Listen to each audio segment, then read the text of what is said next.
Oke, Assalamualaikum warahmatullahi wabarakatuh. Nama saya Shalisa dari 12 IPS 1 dan saat ini saya akan mempresentasikan nafta.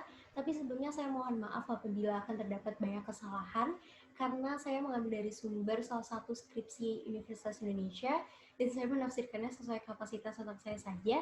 Oke, lanjut deh, kita mulai. NAFTA. NAFTA adalah North American Free Trade Agreement yang terdiri dari 3 negara. Ada Kanada, ada US, dan ada Meksiko. NAFTA ini secara resmi berdiri pada tahun 1994. Nah, tapi sebelumnya saya akan membacakan slide-nya aja karena saya akan bercerita karena bingung. Nah, latar belakangnya adalah ada perubahan global, adanya kepentingan internal dari negara anggotanya, dan ada penggalang persatuan regional untuk meningkatkan posisi daya saing. Lalu tujuan NAFTA itu meningkatkan pertumbuhan ekonomi dan kesempatan kerja, menciptakan iklim usaha untuk mendorong persaingan yang adil, meningkatkan peluang investasi, menciptakan prosedur yang efektif dalam penyelesaian masalah perdagangan. Dampak NAFTA bagi negara anggotanya adalah dampak positifnya nih, menurunnya tingkat defisit US, mudahnya ekspor impor, surplus perdagangan Meksiko. Nah, negatifnya adalah lapangan kerja dianggap berkurang, too much import to US yang menjadikan US neraca perdagangannya defisit lagi. Nah, tapi gimana nih, kok neraca perdagangan defisit ada di positif dan negatif? Nah, itu ada ceritanya. Lalu ada pertentangan kaum pecinta lingkungan, ini juga ada ceritanya. Dampak NAFTA pada Indonesia adalah memperbesar jangkauan ekspor ke negara anggota NAFTA, mudahnya investor asing masuk ke Indonesia, mendapatkan barang yang tidak bisa diproduksi sendiri, dan komoditas pertanian Indonesia menurun. Oke, saya akan cerita nih. Nah, awal-awal terbentuknya NAFTA dulu deh. Jadi sebelum ada NAFTA, sebenarnya Kanada dan Amerika Serikat itu udah berhubungan duluan, udah berhubungan bilateral duluan nih, mereka berdua nih. Karena pada saat itu Kanada tiba-tiba ekonominya kok menurun ya. Kayak tiba-tiba nih ya, investasi di Kanada tuh semuanya ditarik gitu sama investornya. Dan mereka berpindah ke US gitu. Makanya kayak Kanada, oh yaudah kita ke US gitu, sekalian minta tolong. Nah, terus juga pada saat itu Kanada banyak banget pengangguran yang tiba-tiba ya kena PHK gitu loh. Lalu akhirnya ya mereka nih berhubungan, tapi mereka baru menyatakan resmi mereka berhubungan bilateral pada tahun 89, padahal mereka udah berhubungan sejak 85. Nah terus tiba-tiba Meksiko join nih pada tahun 90, ngajakin ke Amerika tuh, dia akan ngajak berunding gitu. Terus Kanada awalnya nggak mau join kan, karena dia mikir kayak ngapain sih gue ikut-ikutan antara Meksiko dan Amerika, udah nggak penting gitu. Tapi nanti dia tuh berubah pikiran gitu, kayak nah, tapi kalau misalnya nanti Meksiko join sama gue sama Amerika, kayaknya nanti Kanada juga bakalan kena imbasnya deh. Kayaknya bakalan ada benefit juga deh yang bisa gue ambil dari Meksiko gitu. Apa ya, kayaknya politik gue juga bakalan berdampak deh selain ekonomi doang. Apa gue join aja deh. Nah, akhirnya Kanada join tuh. Pada tanggal 91 lah tuh resmi hubungan trilateral antara Kanada, US, dan Meksiko. Tapi di situ belum ada NAFTA karena NAFTA itu kayak baru direncanain ya pada tahun 92 gitu. Tapi resminya kenapa tahun 94 sih? Nah, karena untuk mendirikan NAFTA itu banyak banget sebenarnya syaratnya yang harus dikumpulin ke Dewan Legislatifnya gitu. Terus ditanyain juga ke masyarakatnya, gimana nih pada setuju nggak mau ada NAFTA kayak gitu. Nah, jadi pada tahun 93 karena saking susahnya ya menuhin syarat itu, akhirnya para pendiri NAFTA ini ya udah deh kita ciptain aja deh undang-undang buat ngatur semuanya biar tambah jelas gitu loh NAFTA ini. Ya udah kita buat deh undang-undang tentang tenaga kerjanya. Yuk kita buat tentang dampak lingkungannya, dampak industrinya gitu. Nah ya udah deh, akhirnya pada tahun 94 baru deh tuh NAFTA diresmikan. Lalu tujuan NAFTA. Nah, karena NAFTA ini adalah organisasi yang bergerak di bidang ekonomi, ya pastinya tujuannya untuk meningkatkan pertumbuhan ekonomi dong. Nah, jadi ya karena adanya kemudahan ekspor impor, pastinya neraca perdagangan suatu negara ya bakalan bertambah gitu loh, nggak akan defisit banget gitu loh. Karena apalagi ini kan kerjasama antara negara-negara yang cukup besar ya, antara Amerika dengan Kanada dan Meksiko gitu. Nah, tapi untuk kesempatan kerjanya ini sebenarnya ada pro kontra nih antara masyarakatnya. Apalagi untuk US sendiri ya, karena masyarakat US itu ada beberapa yang mikir kayak, gimana sih kalau misalkan nanti rakyat-rakyat Meksiko ke sini, gimana emangnya dia punya capability buat kerja di bidang kita? Emangnya nanti mereka bisa bantuin naikin perekonomian kita? Terus nanti gimana dong kalau misalkan kita terlalu banyak impor dari Meksiko? Nah, bukan itu nanti bakal ngerugiin kita sendiri ya?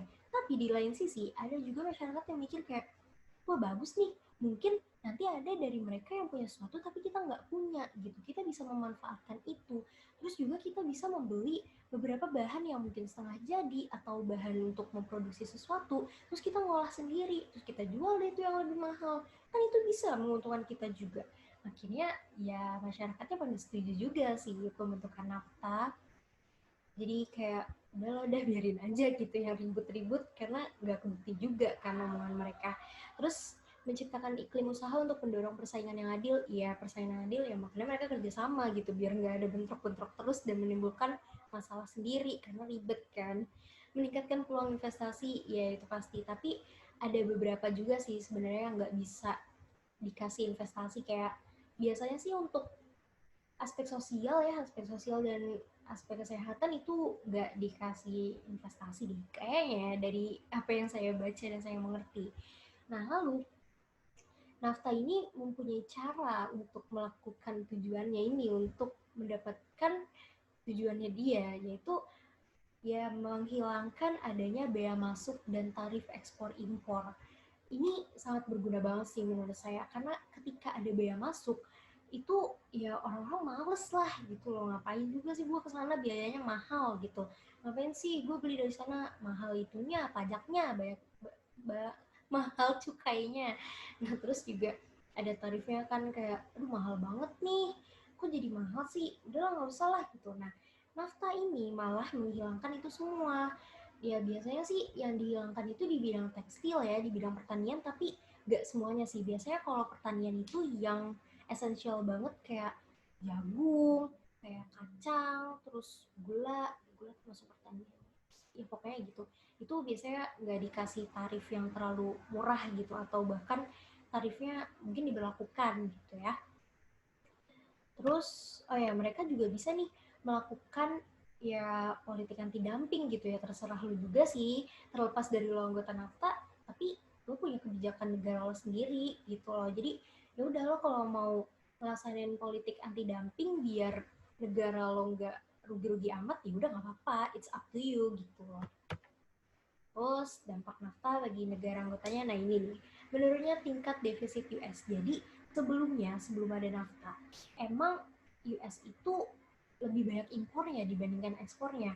Tapi ketika ada NAFTA, ya walaupun tingkat defisitnya itu berkurang, tapi dia tetap defisit. Karena apa? Karena yang diuntungkan dari adanya NAFTA ini adalah Meksiko. Meksiko itu adalah negara yang misalnya ujuk-ujuk datang, tapi dia keren gitu loh. Dia tiba-tiba bisa ya mengekspor hasil-hasil negaranya dia ke US gitu, karena pasar utamanya Meksiko ini adalah US. Makanya kayak gue diuntung banget sih, kok Amerika tetap defisit gitu. Terus lo ngapain Amerika masih mau ada di NAFTA? Nah itulah untuk meningkatkan posisi daya saing. Kalau misalkan ada NAFTA aja Amerika udah defisit, gimana kalau nggak ada NAFTA? Makin bahaya dong perekonomiannya Amerika. Itulah alasan kenapa mereka masih bertahan di NAFTA. Karena tingkat defisitnya juga yang menurun lah, nggak separah yang sebelum ada NAFTA gitu loh. Nah, terus ada pertentangan kaum pecinta lingkungan nih, dampak negatifnya. Jadi tuh dulu ceritanya di Meksiko ada rencana perusahaan Kanada sama Amerika itu mau pindah ke sana. Nah, karena ada rumor undang-undang yang mengatur tentang itu ya, tentang dampaknya ke lingkungannya, makanya kayak, iya apaan sih kok itu dipindahin? Itu kan nanti bakal nambahin polusi dong di Meksiko. Kok kalian kayak gitu sih, kayak gini-gini? Ya udah akhirnya nggak jadi lah, udah kebanyakan komen ya, ternyata orang-orang ribet juga. Nah, terus lapangan kerja berkurang, ya tadi awal-awal sudah saya ceritakan ya tentang pro kontranya masyarakat. Terus, apa nggak bisa baca? Terus dampak NAFTA pada Indonesia. Nah, kenapa nih komoditas pertanian Indonesia menurun? Sebenarnya karena yaitu adanya penghilangan tarif dan bea masuk dari NAFTA itu sendiri, ya lama kelamaan Indonesia bakalan hancur juga gitu. Nggak hancur sih, maksudnya kayak ya berkurang lah gitu pendapatannya dari sektor pertanian, karena ya di satu sisi mereka juga masih bisa menghasilkan apapun dari pertaniannya mereka gitu, dan mereka bisa lebih murah karena kan yang pertama deket kan, terus juga ya itu hilangnya tarif gitu. Jadi ya udahlah, komunitas Indonesia pasti mangsanya kemana lagi nih, kemana lagi pasarnya selain negara-negara nafta gitu loh. Mendapatkan barang yang tidak bisa diproduksi sendiri, ya itu pasti sih, karena kalau misalkan adanya organisasi perekonomian pasti kan lebih mudah ya, kayak ini gue punya barang ini nih, ayo nih ke sana gitu, biar nanti mereka sendiri yang ngumpulin gitu. Memperbesar jangkauan ekspor, ya sama aja sih. Mudahnya investor asing masuk ke Indonesia, ya sebenarnya investor asing itu jadi mudah nggak sih masuk kemana-mana, kayak maupun itu dia negara nafta maupun dia AFTA dan lain-lain, pasti karena investasi banyak nggak sih, maksudnya kayak lumayan mudah juga sih. Saya kurang tahu sih. Ya udah, sekian aja presentasi dari saya. Mohon maaf atas segala kekurangannya. Saya sangat tahu ini sangat banyak kekurangannya. Jadi saya mohon koreksinya. Terima kasih sudah menyaksikan video ini. Terima kasih. Maaf atas segala kekurangannya. Wassalamualaikum warahmatullahi wabarakatuh.